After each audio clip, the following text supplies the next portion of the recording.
Pemirsa, Indonesia baru saja mengumumkan swasembada telur, bahkan bisa ekspor puluhan ton telur senilai 3,3 miliar rupiah.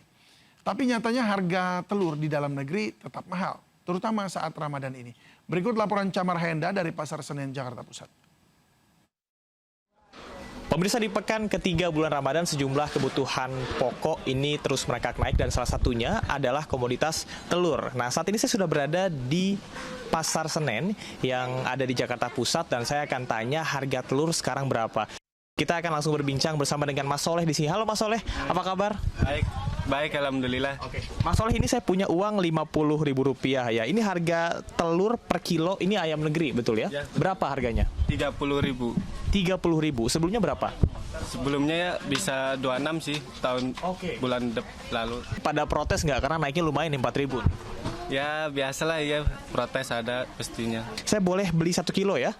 Dan kalau kita lihat tadi 1 kilo saya dapat 16 butir. Memang informasi yang didapat dari pedagang bahwasanya dari distributor ini harganya juga naik dikarenakan adanya permintaan yang cukup tinggi namun pasokan yang tidak mencukupi. Terima kasih ya Mas ya. Oke.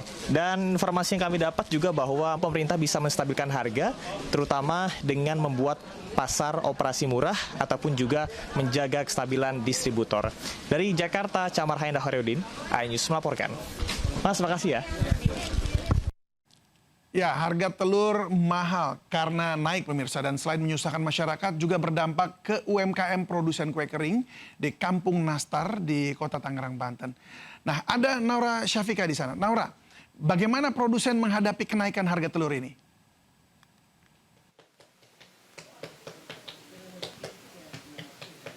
Ya, selamat siang David dan pemirsa. Terkait dengan harga telur yang memang menjelang Ramadan ini justru harganya makin meningkat. Pastinya ini berpengaruh sekali kepada produsen rumahan di Kampung Nastar yang mengelola dan juga memproduksi setiap harinya ribuan nastar yang ada di sini. Dan ini adalah situasi di pagi hari di mana dimulai pada pukul sekiranya 5 waktu Indonesia Barat di mana para pengadon ini sudah mulai untuk membuat nastar, kemudian juga kue kering lainnya. Namun kalau untuk saat ini sedang membuat kuku macan yang diisi dengan blueberry dan memang jumlahnya banyak sekali, bahkan yang saat ini dibuat ini adalah pesanan begitu. Jadi untuk David dan juga pemirsa yang sekiranya ingin membeli untuk kue kering nanti diisi dan dijamu untuk nanti lebaran, ini harus memesan terlebih dahulu dikarenakan memang sudah banyak sekali pesanan. Bahkan tadi beberapa pembeli yang hadir datang langsung ke sini ini harus melakukan pre-order terlebih dahulu untuk bisa mendapatkan 1 toples kue nastar begitu. Dan memang kalau misalnya kita lihat nastar dan juga kue kering yang ada di sini di Kampung Nastar ini memang selalu ramai sekali untuk pembeli setiap tahunnya. Bahkan di tahun ini pun juga untuk pembeli dari kue nastar dan juga nastar keju begitu yang menjadi salah satu spesialis di salah satu merek kue kering yang ada di Kampung Nastar ini meningkat. Namun memang walaupun meningkat dari pemilik kue kering ini sempat mengeluhkan terkait dengan adanya barang-barang atau bahan pokok yang semakin menaik tiap tahunnya. Salah satunya ada telur, yang dimana telur ini menjadi salah satu bahan pokok utama untuk membuat nastar, dimana kalau misalnya tadi saya melihat ada 1 baskom besar itu untuk mengadon dari adonan utama atau bahan dasar dari kue nastar begitu. Kalau misalnya kita lihat ini adalah kue nastar ya. Nah, ini kalau misalnya kue nastar seperti ini setiap tahunnya harganya memang meningkat. Kalau misalnya di tahun kemarin ini tadi disebutkan bahwa ini harga 50.000 per toplesnya, namun di tahun ini adalah 55.000 karena harga produksinya atau bahannya yang meningkat, salah satunya adalah telur. Dan kalau misalnya tadi saya bertanya dan berbincang dengan salah satu pemiliknya, memang kalau misalnya untuk produksi dari kue nastar ini harganya untuk harga produksinya ini meningkat sekiranya 10 hingga 15% dibanding tahun lalu.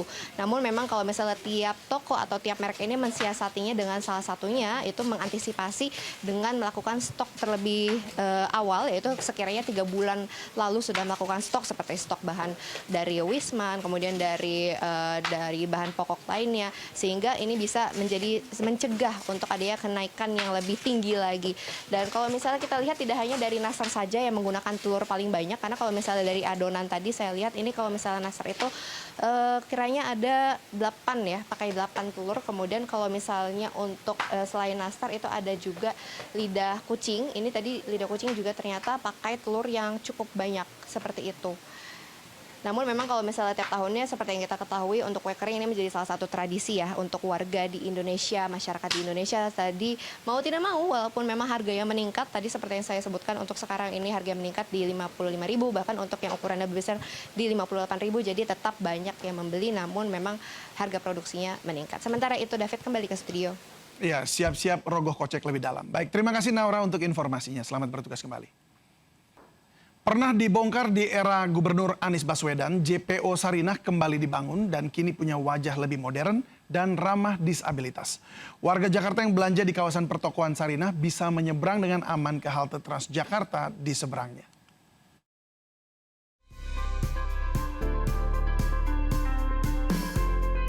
Jembatan penyeberangan orang atau JPO baru melengkapi wajah kota di kawasan Sarinah, Jakarta Pusat. JPO sepanjang 40 meter dengan lebar 2 meter ini menghubungkan kawasan pertokoan Sarinah dengan halte Transjakarta MH Tamrin di seberangnya.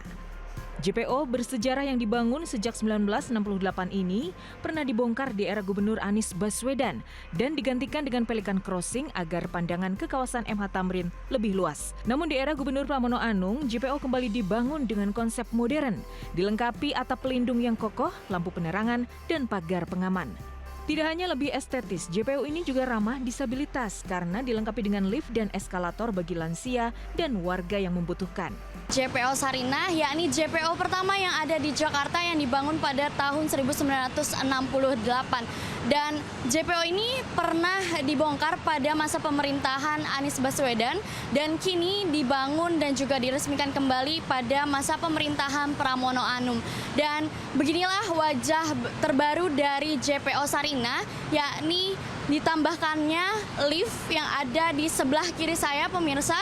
Di sini lift adalah salah satu contoh modernisasi dari JPO yang telah dibangun dan juga konektivitas antara halte Transjakarta, MH Tamrin dan juga pusat perbelanjaan Sarinah. Dari Jakarta, Selena Yahya, Sadusanto, iNews melaporkan.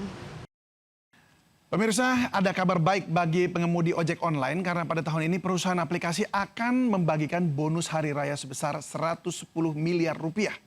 Namun tidak semua pengemudi berhak menerima BHR, hanya mitra yang memenuhi syarat tertentu.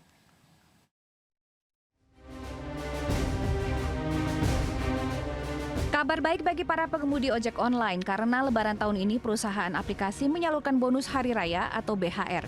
BHR adalah tunjangan hari raya yang diberikan kepada pengemudi ojek online yang memenuhi persyaratan. Kalau untuk tahun sekarang ini ya mungkin belum ada kepastian kan gitu. Dari pihak pemerintah mungkin udah diumumin, tapi dari pihak aplikator itu belum ada pemberitahuan gitu. Mengharapkan sekali gitu loh, apalagi sebagai ojol gini kan, yang tiap harinya pendapatannya di bawah rata-rata gitu lah. Total anggaran bonus hari raya yang disiapkan perusahaan pada tahun ini mencapai sekitar 100 hingga 110 miliar rupiah. Sekitar 400.000 mitra pengemudi ojek online akan menerima bonus. Untuk pengemudi roda 2, besaran bonus hari raya berkisar antara Rp150.000 hingga Rp900.000. Sementara bagi pengemudi roda 4 atau taksi online, bonus yang diterima berkisar Rp200.000 hingga Rp1.600.000. Besaran bonus yang diterima setiap pengemudi tidak sama, karena ditentukan berdasarkan keaktifan, produktivitas, serta kualitas layanan selama menjalankan pekerjaan.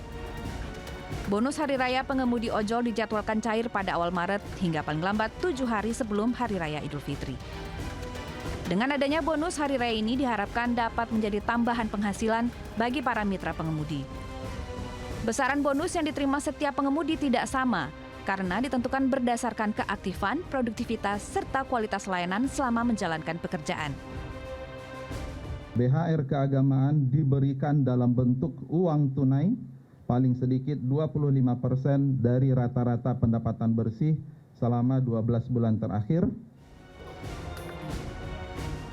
Bonus hari raya pengemudi ojol dijadwalkan cair pada awal Maret hingga paling lambat 7 hari sebelum Hari Raya Idul Fitri. Dengan adanya bonus hari raya ini diharapkan dapat menjadi tambahan penghasilan bagi para mitra pengemudi, sekaligus membantu mereka menyambut Hari Raya bersama keluarga dengan lebih tenang. Tim Liputan iNews melaporkan.